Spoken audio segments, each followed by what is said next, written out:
Right then, weekend waffle number 4. So what I want to talk about this week is the Amiga and my experience with it in its various shapes and forms. And really my experience with the Amiga started as a child. My childmind has a son, and he originally had a Commodore 64, and I played that, I must have been 4 or 5, 6, something like that. And he said he was getting a new machine. He was a few years older than me, so he came in with this thing called an Amiga. I'd never heard of it, and it was just like nothing I'd seen before. So I'd grown up with, I was 6 at the time, but I had I'd played BBC games, some Sinclair Spectrum games and C64 games, and all of a sudden comes this 16-bit machine that looks like an arcade machine. So, games like Outrun, that kind of era. And this was in the home, and this was brilliant. And I used to play games like Turrican and Lotus Turbo Challenge, although that was a little bit later on, and Sensible Soccer and all these fantastic games that I've rabbited on and on and on about, and Alien Breed. And that was really the limitation of my experience with it, because later on I convinced my parents to buy me an Atari, and this was an Atari ST, and that was the machine that I owned for a while until it broke. And I didn't really play the Amiga after going to secondary school, so I remember playing with it and having good memories. And I had the ST, and it wasn't quite as good. It wasn't far off. I mean, if you play games like Lotus Turbo Challenge, the sound's not quite as good, but graphically it's not far off the Amiga, other than some of the high-end games. And I just had very good memories of it being this fantastic games machine. And then the Mega Drive came around, and a few years later, this would have been 92, something like that, a friend of mine said, there's this new machine come out called the Super Nintendo. The graphics are brilliant. I said, nah, they can't be better than an Amiga. He said, yeah, it's better than an Amiga. So I played that. I thought, wow, this graphically, you've got your Mode 7 and all that stuff. I thought, brilliant, it's Amiga in a console. So I remember having lots of fun with that, and my history of consoles after that. And the Amiga was something I really forgot about.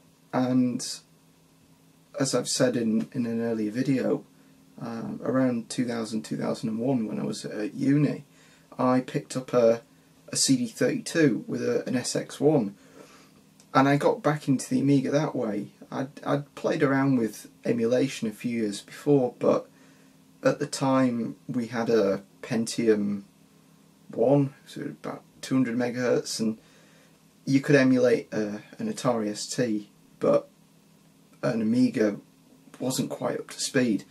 And so having this console was brilliant, and just being able to learn how to use it, not just as a games machine. I mean, certainly you could take your WHD load, your hard disk installer games, and play them off that, and that was brilliant. You could put them all in a CD.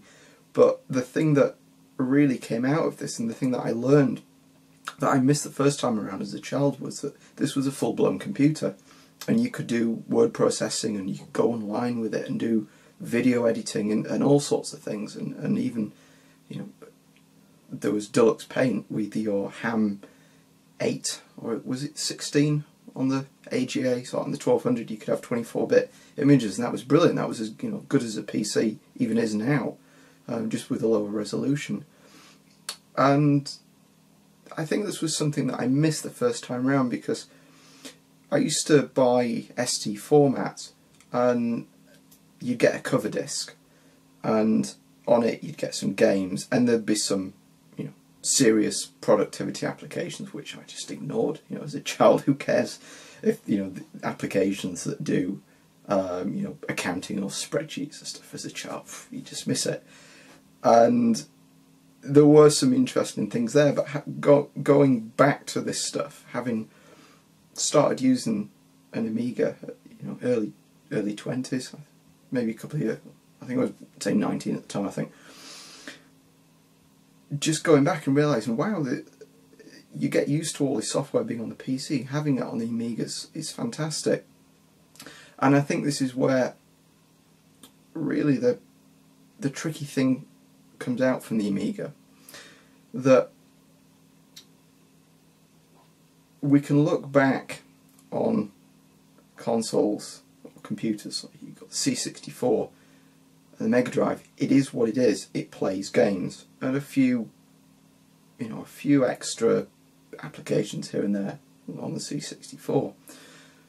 But the Amiga, from almost a nostalgia perspective, is really stuck in two worlds. One is it has this games, mainly retro aspect to it, but it has this future forward thinking. So people use Amigas now as primary machines, as as their main computer, and there's still a market for this, whereas Commodore, as it was, finished in 1994, they closed down.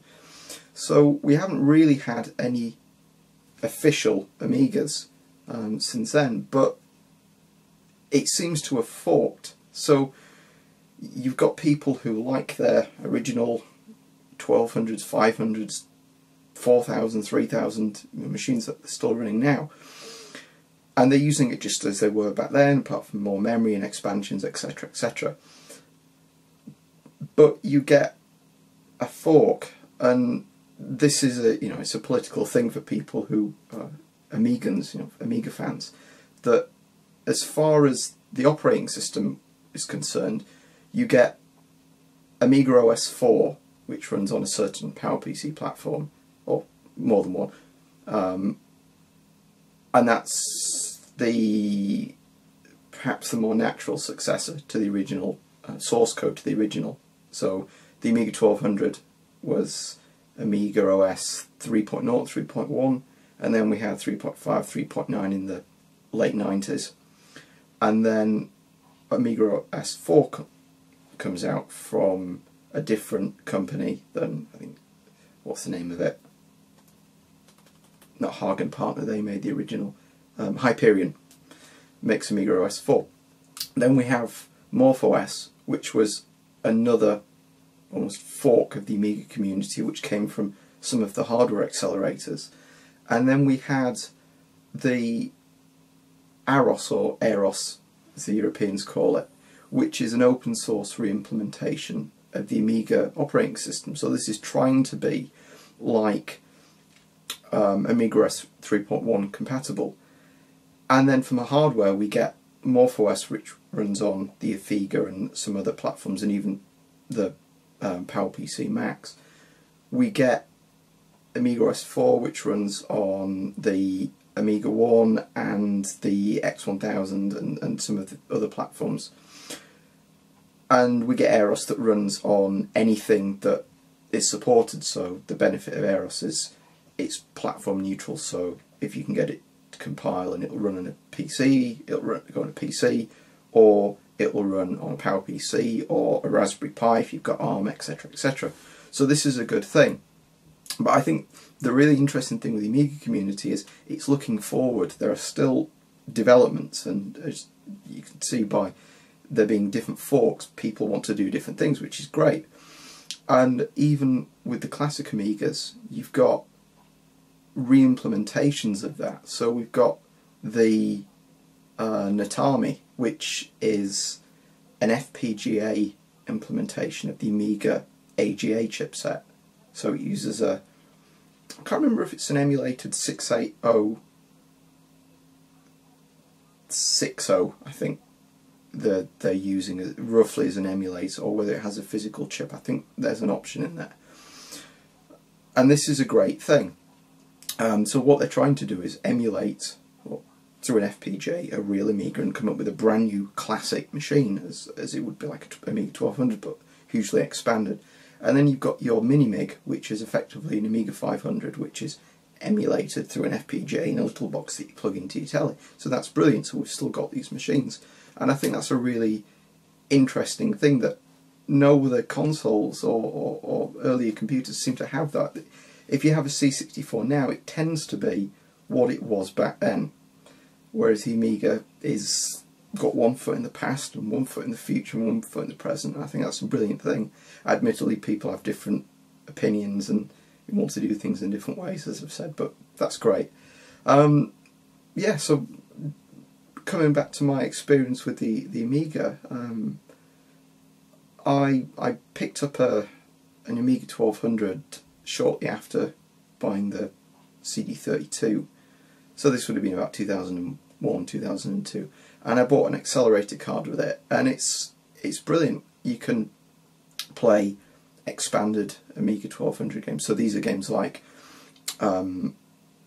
Elite 2, so this is Frontier, and these games, if you have an accelerator, play much better on an expanded Amiga. You can even go to the extent of using not just having an accelerator card, but adding hard disk in, or SCSI hard disk, or you can add CD-ROMs, or buy an adapter called a mediator that lets you plug PCI cards in, so you can add graphics cards and things like that. So the thing that I tried to do a long time ago was to put this on the internet, and I used to use this, which the Amiga 1200 and 600 has a PCI CMA slot. So plug this in the Amiga, plug this dongle Dubry Watson in, and you've got an Ethernet. And that was great. And I used to use that for quite a while. Then I learned you can use one of these, which is an MA401. So this is a wireless card that's meant to be used in a laptop, but it works on the Amiga, because if you can see on the back, probably can't, but it's a 16-bit interface, and this was brilliant. But it only works with web encryption, which now is obsolete, so it was useless. So I went back to using the Ethernet, and I went to the Amiga user group, and it was brilliant. I met all these people that really are enthusiasts in the hardware, and you think you know a lot about a platform and you're comfortable in what you know, but then you meet people that really are passionate about it, and you think, wow, there are lots of things that you don't know. And I found out that you can flash these and use them with WPA encryption. So that I met one guy there who actually wrote the driver for it, which is fantastic. So I bought myself, oops, dropped that. I bought myself one of these, which is a PCI to PCM CIA adapter. So you plug that in there, and you flash the firmware, and Bob's your uncle, you can use an Amiga on a modern router using WPA2 encryption, which is good. So I'm happy with that. So I can use my Amiga 1200 wirelessly. So yeah, what else to say about the Amiga? Aros. Yeah, Aros. I think out of all the flavours, the modern Amigas, Aros is the one that I like the most. I think the difficulty with Morphos and Amiga OS4 is it's tied to PowerPC hardware, which is expensive. I know there's arguments about x86 PowerPC, I don't really care. The problem is it's expensive. And I think if you really are a die-hard Amiga collector, you're used to paying lots of money for hardware. So these PowerPC boards are expensive. It's just the nature of it. But the cool thing with Aros is that it's open source and it runs either on a PC, so you can just install it, or you can run it in what they call hosted mode, which is on top of Linux.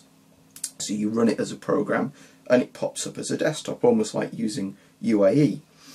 And I think for me that's the interesting thing to program for. So as I may have mentioned before, I like to write software, and learning to use the Amiga through Aros is good, because as far as the source code is concerned, it's the same.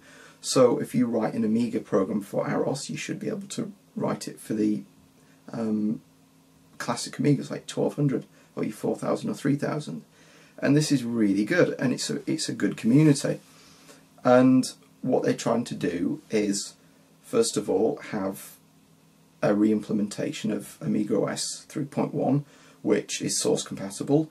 And the cool thing is, what they're also working on is, if you have a version compiled for the 68K, it runs original or classic Amiga software unmodified. So the cool thing there is, what they've been able to do is, and this has been a long, bane in emulation fans' histories, is if you want to play an Amiga game, or you want to use WinUAE, or the Amiga emulator, you need a ROM, you need a system ROM, which is proprietary. And yes, Commodore, as it was, hasn't existed for a while, but there's still copyright issues. So you need the Amiga ROM, and you need Workbench. But what these guys have done is said, we can take this open source version and make a 68K version, and from this you've got Workbench and all the tools, and you've got a ROM, which is great. So that's something that I'm quite excited about. I haven't done any work in that respect, so my sort of specialism on AROS is that I ported the Ruby interpreter. So I'm working on trying to get some socket libraries working, and I had some success running SDL, so maybe we can get a few games working there. But that's good, that's exciting. So that's my Amiga story. So I started with 500, my childminder's son's 1200, not 1200, 500. Went on to a CD32, then 1200, then played a bit with emulation, and then AROS, which is good. So what I'm looking forward to is, what I am looking forward to is the Raspberry Pi. There is a version that runs on the Raspberry Pi. Now, at the moment, I don't think it runs natively. I think you have to install Linux and then install AROS onto the Raspberry Pi. But I think once they do get a native version, that'll be really cool, because the Raspberry Pi only has 256 meg of shared memory, and the CPU is about 700 megahertz, and it's an ARM, so it's okay, but it's certainly not speedy. But AROS, because it was designed using the same architecture as the original Amiga software, is really resource efficient, so you can run the entire Workbench in less than 16 megabytes of RAM, which is nothing. So once these guys manage to port it to the Raspberry Pi, you've got a decent alternative to running Linux on it. So I'm excited about that. I think that's something that will be really good, and I think having the Natami, which is the FPGA expanded or souped up Amiga 1200 clone, will be really good, and running AROS on that is fantastic, because I've said that word too many times, it means that we're freed from having the legacy hardware which won't last forever, and having copyrighted software and the ROMs and the Workbench, which it was last developed in 1994. So maybe it should be free, but it's not. But we have the open source implementation, so this is something that I'm excited about. I think I'll leave it there. I've rambled for far too long, so if you've got any comments, then please post them below. So thanks for watching.